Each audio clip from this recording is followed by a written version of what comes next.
This is the biggest pot that we've had on AOP Poker since we've started this channel. It starts off with Mark winding up with Ace-Jack under the gun. This table has been pretty passive up to this point, and there have been a ton of multi-way pots with none of the raises getting respected at all. Mark has certainly understood this table dynamic, and he attempted to do a limp re-raise to try to narrow this field even further going to the flop. Carry, the original bettor in this pot, with Queen-Jack suited, opts to make the call. Queen-Jack suited is a great flopping hand and a pretty fun hand to play in general. Shannon is sitting there with pocket nines, with the highest percentage in this pre-flop hand. Also makes the call. Adam is also sitting there with 5-2 suited, wants to make the call, loves the size of the pot, but he lets it go. And we're going to go see a flop here.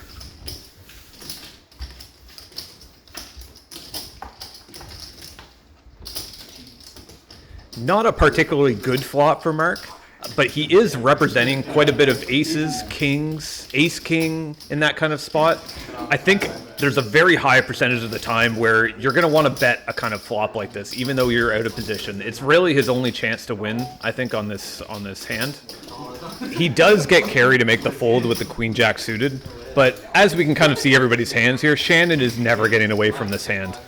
Hitting that set of nines, especially on a very dry board like this, where there's not any flush draws, Shannon does make the min raise here for 60, and I think this is the spot really where Mark probably realizes that, you know, he should probably just let the hand go. But he is telling a very compelling story of him having ace-king, because he knows Shannon can be betting a king-queen in this spot, even betting just a plain pair of nines as well. So Mark opts to actually make a re-raise here. Shannon quickly calls, and the truth is, I think I would be very worried in this spot of how quickly he would call that. I think he would take a little bit more time to actually think about a call if he had just a plain pair of kings. I don't think Mark really likes seeing the 9 here. He ends up opting to check, and I think that's a clear sign that he's just kind of planning on cutting his losses at this point. I think if Shannon would have bet here on the turn, I think there's a good chance Mark would have just got rid of the hand completely. But he ends up making a great check, and the king comes down, giving Mark another opportunity to bluff and represent that king for a boat. Shannon is a very smart player, so if he had a hand like pocket eights in this spot for a boat of 8s over 9s, I think he would actually let this go, but he quickly goes all in, because clearly he has quad 9s here.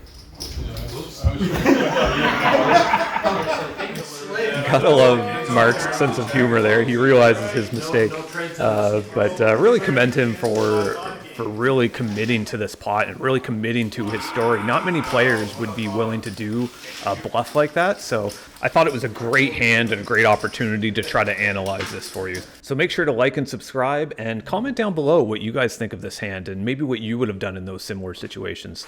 Thank you guys so much for watching All Out Poker, where we bring you the low stakes content that the average home game player can certainly relate to.